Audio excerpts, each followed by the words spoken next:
welcome back everybody. It's Mark with ExoticCar PlayPlace. Today we're going to have a review, a very in-depth review of the 2018 BMW 330xi.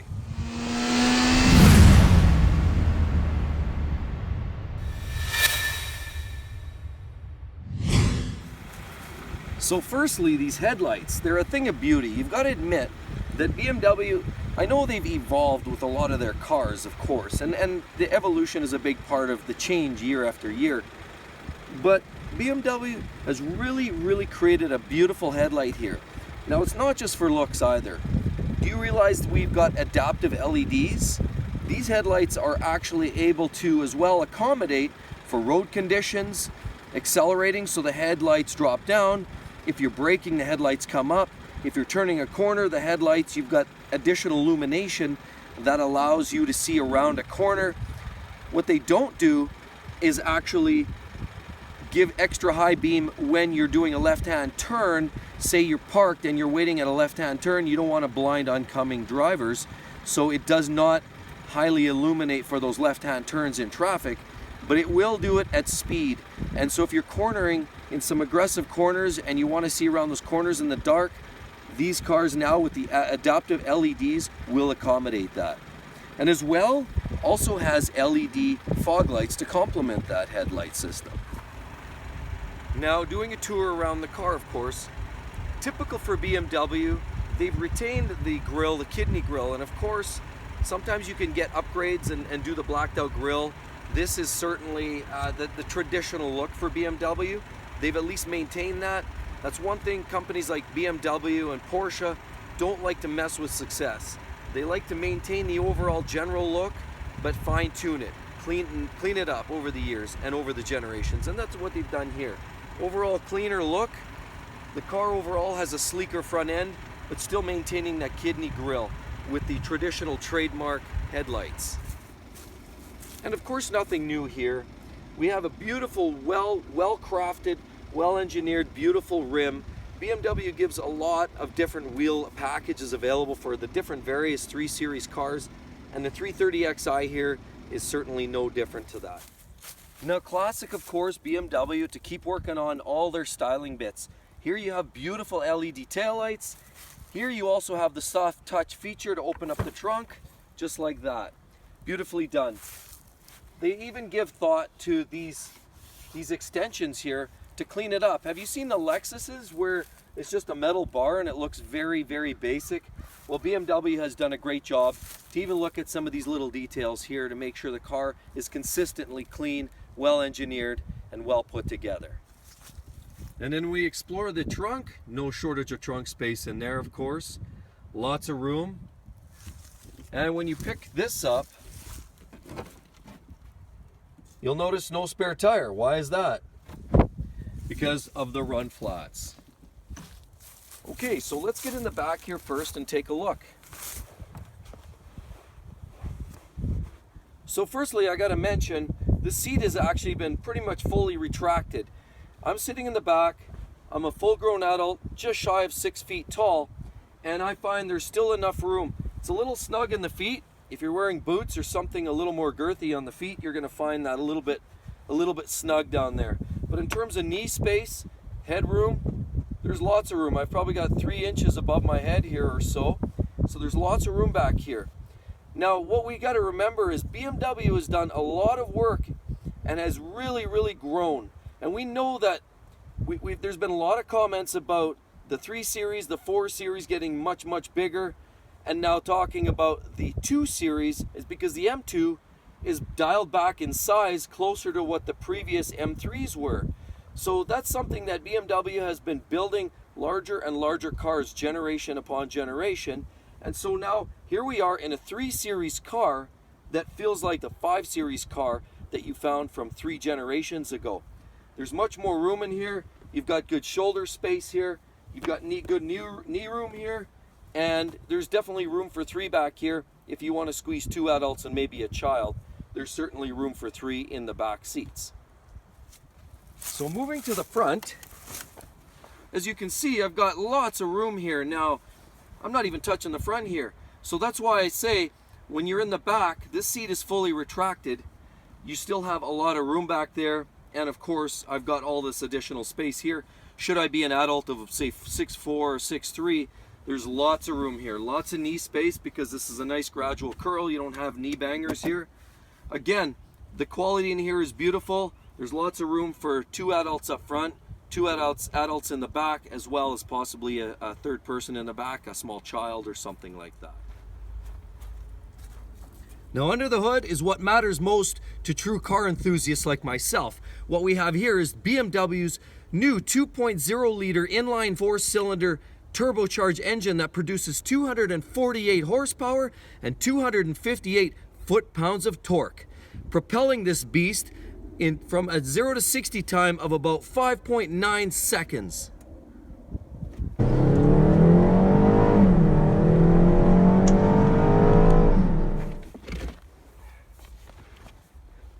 So then moving right into the inside of the car, we know this is a 330xi or iX, depends how you like your flavor.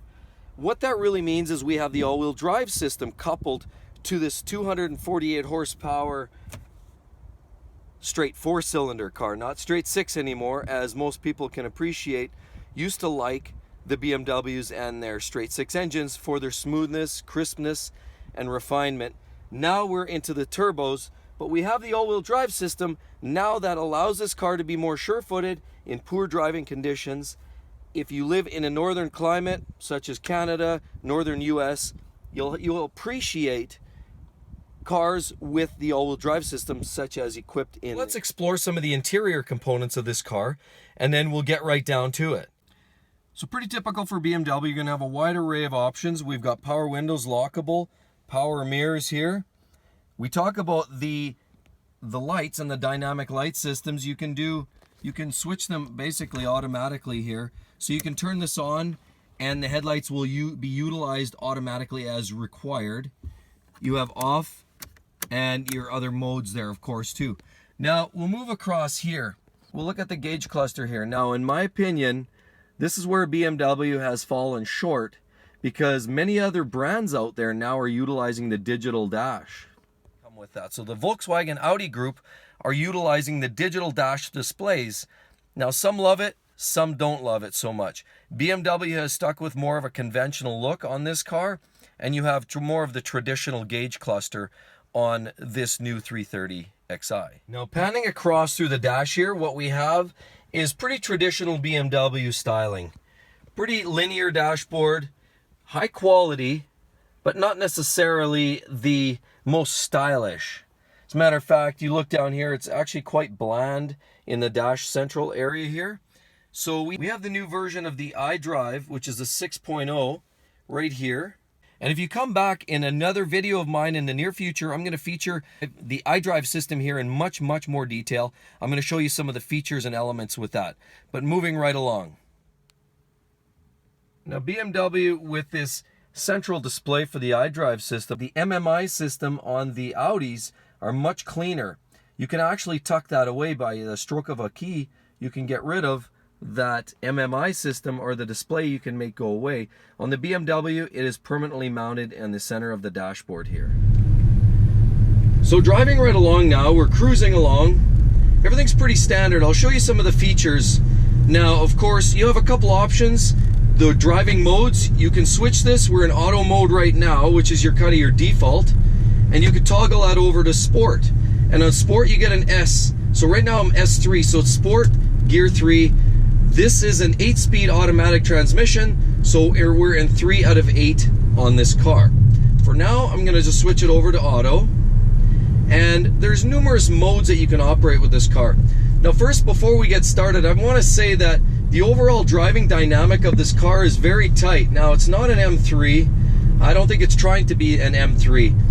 This car really essentially is a great mid-run, mid-level car for the 3 Series machines, for the simple fact that it's an easy-to-live-with car that's very economical, but still has a pretty stout performance. It doesn't perform like an M3, but again, this will do things that the M3 cannot, such as driving in the winter with ease and comfort. This will also have a much reduced maintenance cost associated with that. But in essence, this is a great machine with almost 250 horsepower. So let's talk about some of the menus and the modes available in this car. So as we drive along, of course, there's a few modes, and if you look down on the dash here, we have an off, so that's basically your digital or your traction control, your stability control. We can switch everything here. Now we have a Sport and Eco Pro buttons, but really all that does is toggle through the menus and gives you the capability of toggling through 4 menus. So let's switch that down. We're in Eco Pro. So as you can see, Eco Pro menu that you see on the driving dynamic screen on the iDrive system. And down here it's also displayed. Now Eco mode is essentially going to be looking at any opportunity for the car to capitalize on fuel economy. So it's going to shut the car off at a stop. It's going to be upshifting quickly. So in essence, it's going to reduce the RPMs at any given time.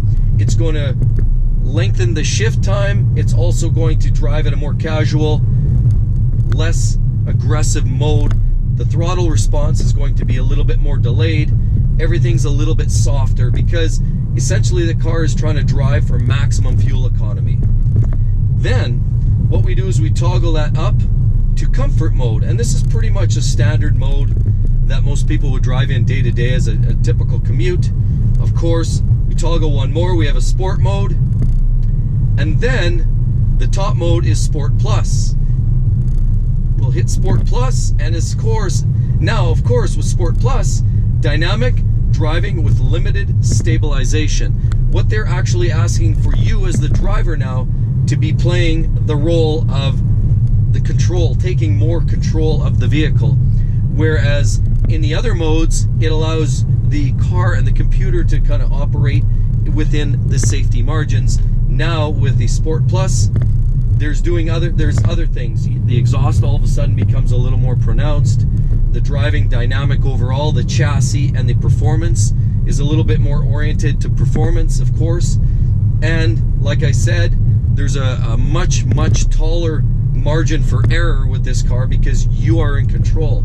Is the Sport Plus mode not typically associated for something you would utilize on a daily basis, but it definitely is the best thing for enjoying the spirited drive.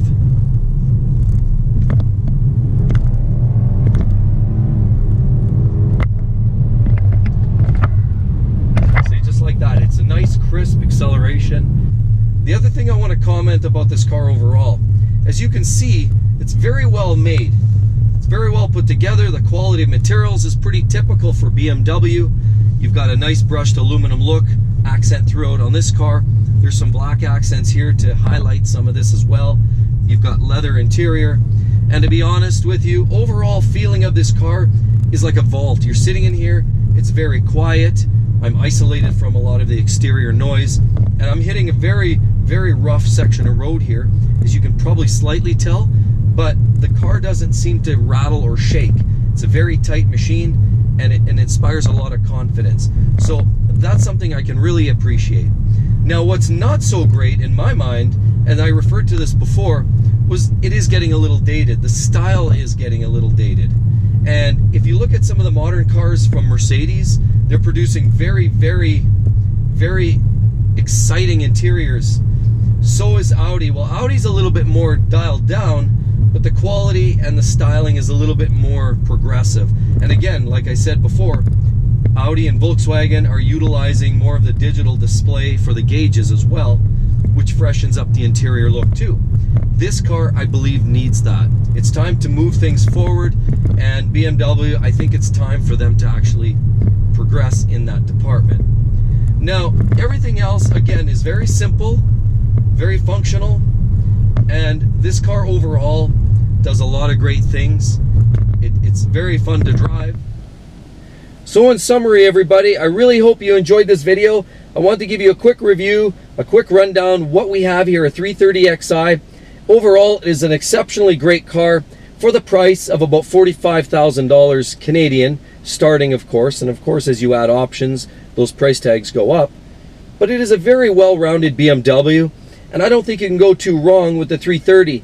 The only thing for me that it's kind of unfortunate is that BMW has made that shift towards economy, as many manufacturers have, because they're looking for more of the green approach. They're looking for fuel economy with the rising costs of fuel and oil costs.